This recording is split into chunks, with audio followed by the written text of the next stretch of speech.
So, shall we begin again?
Well, back to zero.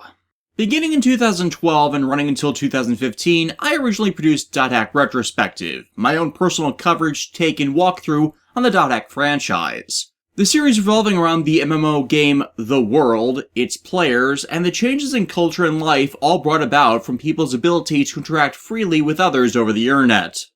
My original 50-video coverage of the series touched on pretty much everything there was to touch, with the only ones I didn't being all due to a lack of translation to them or the irrelevance to the presented overarching narrative.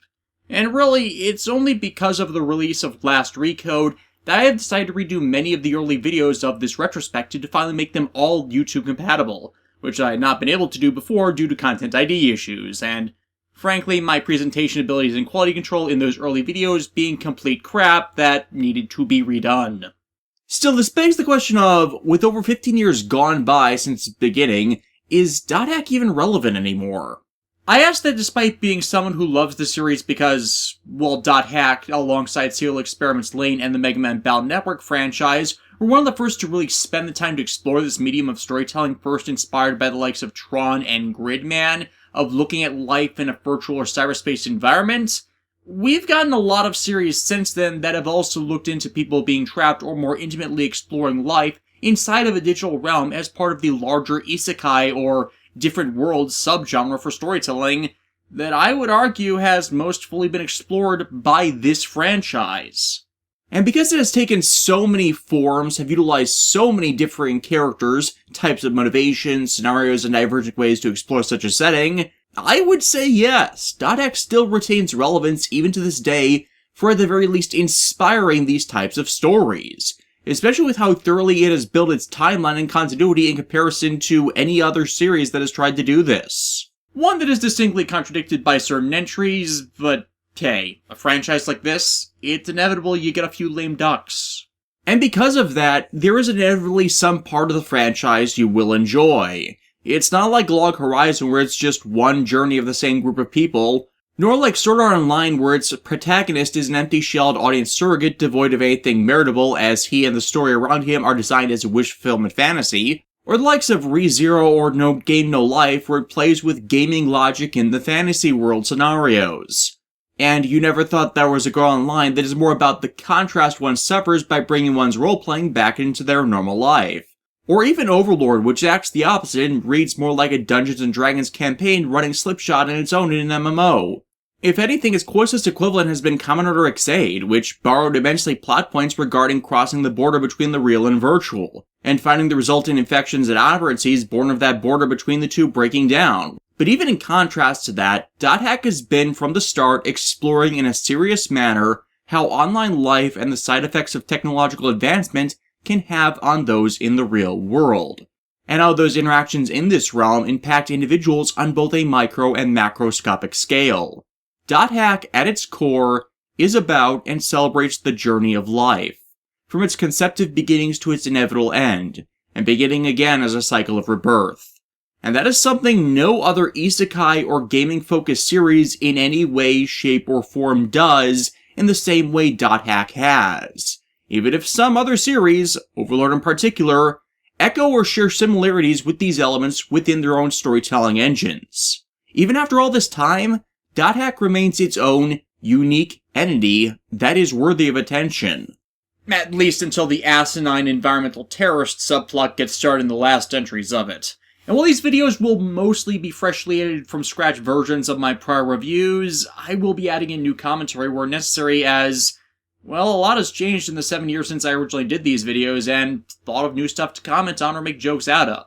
But before all of that, for those new to Dot Hack, I want to provide a bit of a guide of what content exists for the franchise and what to look into if at any point you yourselves would be interested in getting into this series that is over 15 years old now, as much of the media has become difficult to get your hands on. With most of the novel entries released by the now defunct Tokyopop, the games released through Namco Bandai Games, and the anime and film entries originally released by Bandai Entertainment, but are now licensed by Funimation. The franchise by fans has been split into 3 distinct eras, separated by the running storylines each entry in it pertains to, some of which end up being non-canon to the overarching story. Others are retellings or adaptations of the related tale to provide another accessible form, and sometimes what isn't clear in one part of the story can be better related in another. The first era's content consists of the anime series Dot Hack Sign, the game quadrilogy of Infection, Mutation, Outbreak, and Quarantine, collectively referred to by fans as IMOC, the Dot Hack Liminality OVA series included with each of the games released, the OVA Dot Hack Unison that is included with collections of Sign, the novel Dot Hack AI Buster, and finally the manga series Dot Hack Legend of the Twilight Bracelet. These make up the sequential canon story of the first era, with AI Buster serving as a prequel to everything, but is best read after the main story's conclusion for better context of the setting. AI Buster, written by Tatsuya Hamazaki, is primarily the story of Alberio, a gaming troubleshooter who encounters a unique artificial intelligence alongside a rider, and how their interactions with it come to affect them. The novels also include a number of short stories focused on other characters as bits of wrap-up and expansion on them, providing another reason why they're best read close to the end of the era. Instead, it is always best to start with Dot Hack Sign, written by Kazunori Ito. Sign, the Tale of Tsukasa, is a classic series exploring isolation, both self-imposed and forced upon, as the main character finds themselves trapped in a game, and must journey to discover the way out, amidst attempting to awaken a girl known as Aura that may be the key to their salvation. It's a must-see for the series, introduces many aspects of the franchise's lore, and is unfortunately the only good anime series on this list. It's got pacing issues, but it really is worth a watch over anything else.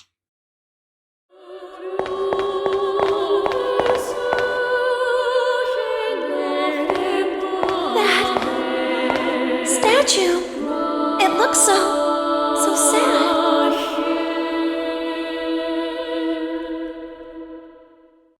This leads into the IMOC games, written by Kazunori Ito as well, and ducktails off of the end of Sign, chronicling the adventures of the player Kite in trying to find a way to rescue his friend from a similar state Tsukasa was left in, only without the autonomy of the prior protagonist, as the game begins to suffer damage from a mysterious infection that threatens far more outside of the system, alongside all that help him along the way, included in which being Aura, who remains at the core of the conflict for why this is all happening.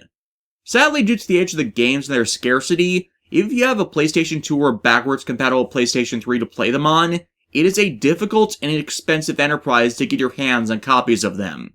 Infection, Mutation, and Outbreak are rare to find for less than $50, while Dot Hack Quarantine is by far the most expensive of the 4. Copies of it going for $150 at minimum, due to it being one of the rarest games made for the PlayStation 2, and fans of the franchise not wanting to relinquish any of theirs without a fight. For the importance to the lore, it's highly recommended you play the IMOC games, but due to their age, rarity, and some players of them having a frustrating time with the battle system, watching a cinema collection of its events or a Let's Play collection of its content, or alternatively watch the abridged recap that is included in the terminal disc part of Dot Hack GU, serves as a suitable alternative for those who can't go through or afford the hassle. The Liminality OVAs, also written by Kazunori Ito, in turn were sold with each of the games as well, so getting one generally provides you the other. It focuses on the real-life friends of one of the coma victims, whose state is being investigated by Kite and company in the game world, and contrasts against events in the games, the two sides playing part in the other's adventures. Lastly, The Legend of the Twilight Bracelet manga, written by Tatsuya Hamazaki and set 4 years after IMOC's events, follows the siblings Shugo and Rena, who, upon winning a contest to play as legendary characters in the game, encounter and must escort another girl like Aura to safety from the game's administrators, lest they succeed in destroying her, and upsetting the balance returned to the game in the years since the previous incident. Twilight Bracelet's story arcs act as a final epilogue and transitory story to the prior tales, with its characters all being tied to or resultant from the previous events, it serving as a final send-off to them and the era. It as well is a must-read entry in the franchise. But like AI Buster, Legend of the Twilight's manga is long out of print. Fortunately, enough copies of both were printed in such numbers over time that they are still very well in circulation for not that much money. I browse used bookstores pretty often, and I never fail to see at least one copy of them on shelves at any location I visit. The first era content also includes 6 other pieces of media related to it. Dot Hack Another Birth, written by Miyu Kawasaki, is a novelization of the IMOC games from the perspective of its female lead, and as such are recommended, both in the event you cannot get the IMOC games due to their current expense, and from the different perspective and more thorough characterization it provides of said lead, Black Rose, than the games provide. The second is the Legend of the Twilight Bracelet anime, written by Akatsuki Yamatora and Satoru Nishizono. Now it's important to distinguish the two from each other, as the manga and the anime bear divergent stories, and on top of telling a story that is terrible, that divergent story resultantly makes the anime the non-canon incarnation of the two. This is a result of it going into production far in advance of the progression of the manga, and the manga's plot points they skipped factor heavily into the franchise's greater story arc and informs what is to occur next that permits the transition from the first era's content into the story arc of the second era. The Twilight Bracelet anime is a hard skip, and you're saved yourself an immense amount of frustration. Third up is Dot Hack X 4th, or 4X, there are a lot of names for it, written by Megane Kikuya. It is purportedly a manga adaptation of IMOC's story similar to Another Birth, but only if IMOC was in any way intended to be a yaoi manga. 4X is terrible, managing to do wrong by most of the main cast by the insipid choice to create a human incarnation of one of the recurring antagonists of the games, and then proceeding to ship him with the main character with how their interactions exceed all others. It as well is a hard skip because of this, and several moments of out-of-character interactions throughout that results in many who rate it before seeing the other media to have a bad interpretation of the characters who came to be involved in it.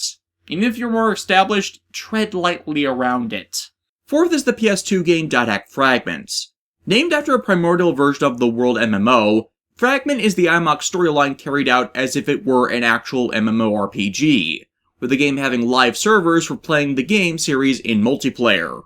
While never exported to the West due to the PlayStation 2's online capabilities being limited to a short-lived modem adapter and limited sales of the game, fans have taken the time to produce English patches for it, and a third-party server has allowed the game to remain available and accessible to this day, and an offline mode included in the base game permits one to freely play through the original story of IMOC. So for many, this remains the best option for playing through IMOC's events due to the scarcity of the original PS2 games.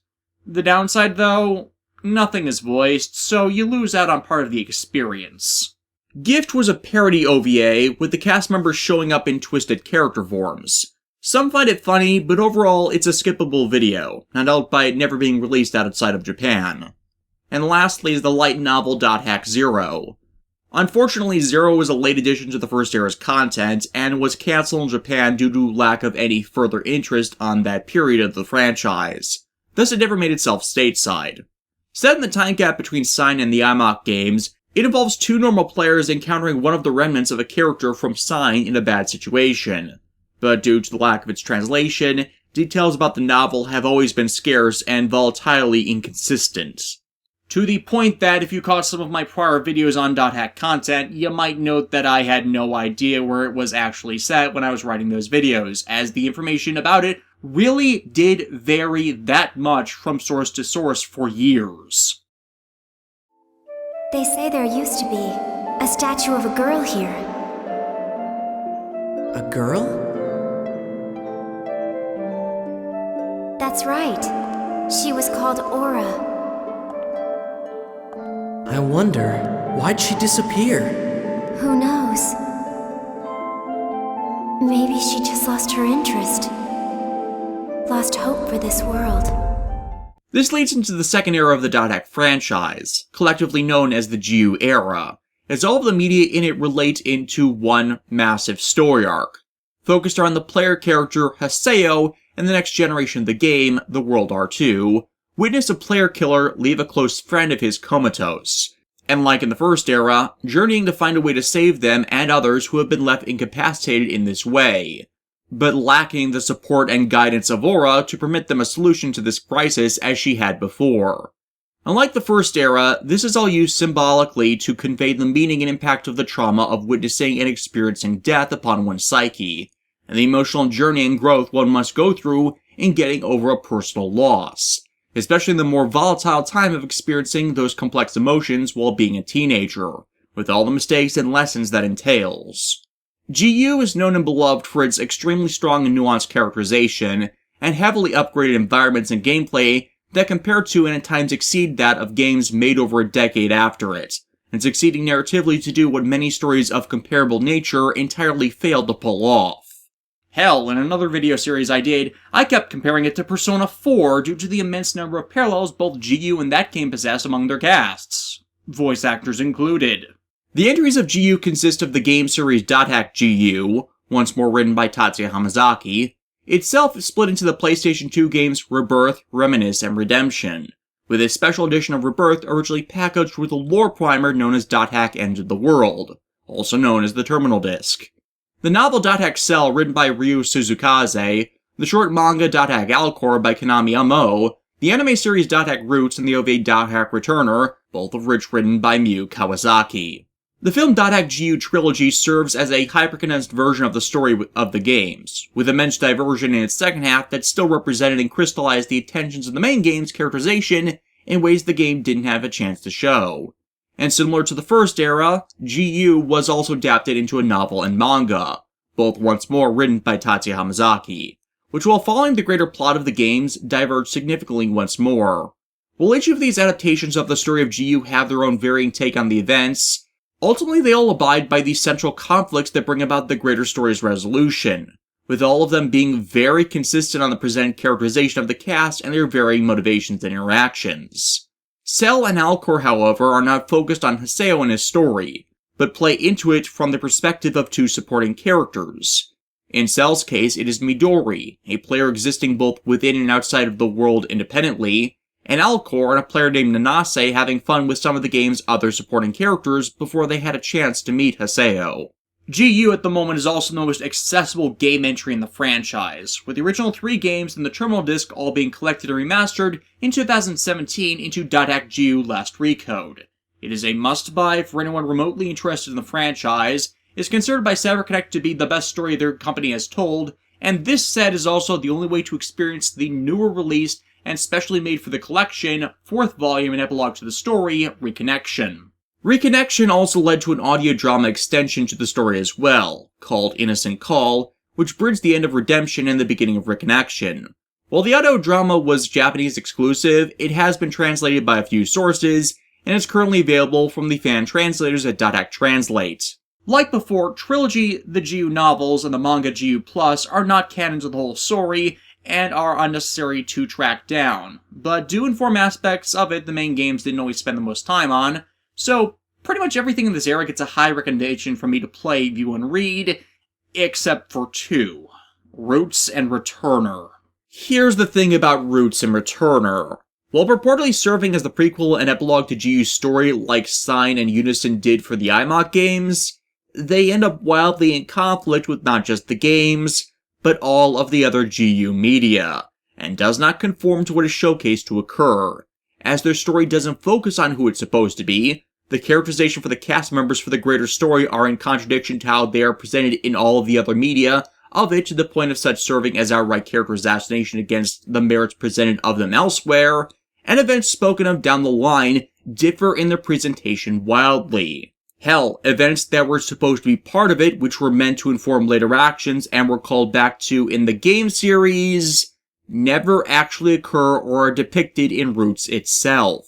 The last Recode release of GU especially highlights this, as it reshuffles some of its flashback scenes and extends them to place higher emphasis on what happened within them, as they were meant to call back to things meant to be depicted there, but never were.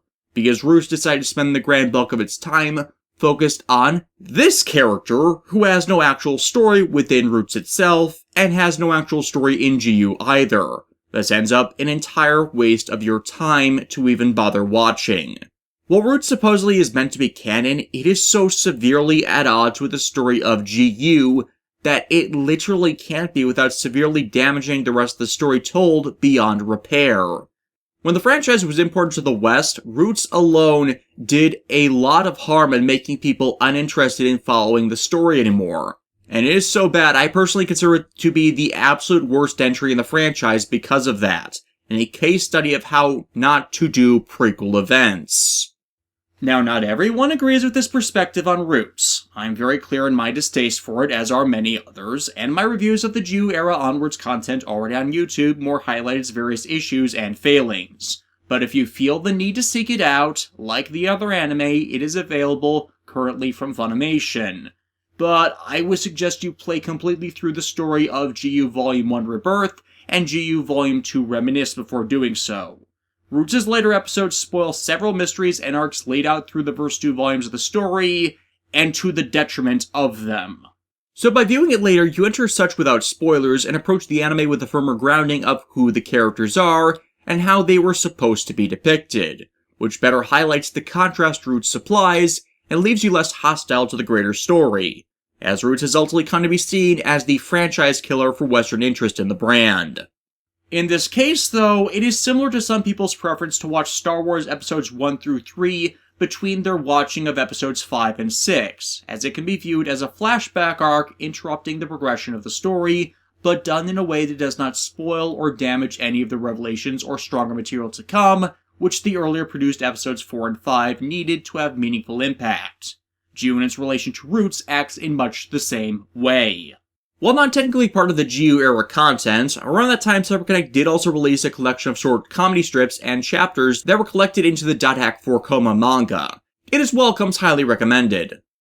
But with that, it just leaves, sadly, the third and final era of the franchise. The video game .hack Link and its manga adaptation alongside its supplementary web novel .hack Bullet, the OVA series Quantum by Tatsuya Hamazaki, the movie Beyond the World by Kazunori Ito, the fighting game Versus, and Versus OVA The Thanatos Report, with Versus and The Thanatos Report being packaged inclusions with Beyond the World. These entries bridge an arc about secret revelations about masterminds behind causing the previous era's incidents, in a series of retcons that many fans have severe issues with. Link was a PlayStation portable video game focused on the character Tokyo being physically dragged into the world and working to release petrified memories of the franchise's past heroes and exploring their old stories, and was not good at it at all from a gameplay or story perspective, with the primary issues to Traction Camp Sites being how it threw under a bus all the previous characters we liked, and wildly rewrote the events of their stories in contradiction to what happened, all in order to promote and glorify the protagonist, and Tokyo himself nor his companion Saika doing much of anything to endear them to the players. As a result, it has a bad reputation among the fandom, and thought of as the second worst entry overall, mainly as it was looked at in retrospect to be the ultimate franchise killer. While never imported due to how poorly the game was received, thus making Bandai not want to export it from a combination of the fan backlash and the notoriously poor performance of the PlayStation Portable in markets outside of Japan, the fan translators I referred to before at .hack Translate have in recent years completed an English patch for the game, which showcased for English fans these problems. Its manga adaptation is not thought any more highly of either, some considering it worse than the game, which led to its cancellation as well after 3 volumes. But the upside to it is that the previous era characters that get involved have scenes of them interacting in ways that are not in conflict with canon, and allow them to play off of each other beyond the isolation of their own stories, so a character from GU and a character from Sign or IMOC could freely meet for fun moments. And the chapter of Link which had it revisit .hack Roots' story depicted a version of it that conformed with the depicted story of GU far more than the Roots anime itself did. It's just the main cast, the main story, and what caused the final boss to be bored that many have severe issue with. If you feel the need that you must witness its events, then after downloading the English patch, find a completed game save file, there's one available from GameFAQs, and just watch the cutscene compilation. It's about 90 hours long, but will save you far longer in trying to play through it all yourself. CyberConnect has since tried to redeem it all with the web novel .hack Bullet, which acts as a soft reboot of Link's events in its aftermath, and an event to better explain it and its relevance, to mixed success. The translation of said web novel is once more available from the people at .hack Translate, and as of this recording, they're almost done with it as well, as their work on it has been ongoing for years. The OVA .hack Quantum in turn continues off from Link's events, with the character Saki encountering an aberrant infection spread by another player trapped in the game, and the efforts around her to defuse the situation to mixed results as she tends to make them worse. Quantum, while lasting for 3 episodes, was purportedly meant to be a longer series than it was, but waning interest in .hack properties in the wake of Link led its full run to be cancelled, with the final OVA of the 3 trying to wrap up what it could. But once more teasing in a greater conspiracy, it is not essential viewing and can be skipped without issue. The dub is also rather poor, with several important plot points basically unintelligible in the format as a result. If you're going to watch it, please watch it subbed or with captions on. Beyond the World in turn is just a standalone film about a girl, Sora, meeting a boy online and first exploring the fun of MMO gaming in the Force era incarnation of the game, amidst the game getting another infection that requires a new quest to discover the location of the missing aura. While the movie was never imported, fan subs of the film are available, and the Blu-ray collection of it, Versus and the Thanatos Report, is still available from import media services. Some consider it a soft reboot showcasing the potential the .hack franchise still has to it, while others take it as the franchise's swan song and how it's evolved and grown since its beginning a decade before. Versus in turn is a fighting game of select members of the franchise being brought in for a brawl, and it's not bad at all, albeit being limited in its roster, with the Thanatos Report unlocking from its completion, and showcasing an investigator uncovering the conspiracy purportedly behind everything, that sadly doesn't read well in context of the rest of the content that all came before it. While Beyond the World is worth a watch, Thanatos in my opinion is not, as whatever it might have been meant to lead into has never materialized. Finally, to round out the remainder of the .hack related content, on top of characters from the franchise appearing in both Project Crosszone games, CyberConnect released 2 mobile games for the franchise, Guilty Dragon, the Sin Dragon and the 8 Curses, and New World. Neither did very well, with both of them being billed as base conception on .hack's lore, but not an active story part of trying to progress again the ongoing tale. And New World eventually shut down without doing much of anything to revive the franchise as was its intentions. Though interest has been revived immensely by GU Last Recode, fans like myself are still waiting for the day that CyberConnect might have a chance to do so again with a more tangible product. Both mobile games have had English patches made for them, but they're basically a waste of play due to service and support for them having ended. Which is, sadly, the end of all the .hack content that's been created to date. But thanks to Last Recode's creation and successful sales, there is an immense hope among the fandom that more content may still emerge one day. CyberConnect is in the middle of a content boom, and is a well-respected developer these days, so there's always that chance another entry and a new storyline may be on its way. And I hope this greater retrospective might interest any of you to pick up any of the content if you've not already, as I go down through everything I can. Or have already gone over, as is the case with the content already on YouTube. So sit back, relax, and enjoy the ride. As once again, I bid you once more an eternal welcome to the world. 冷たい手に引き寄せられ流れてゆく時を過ごし遠くを見た心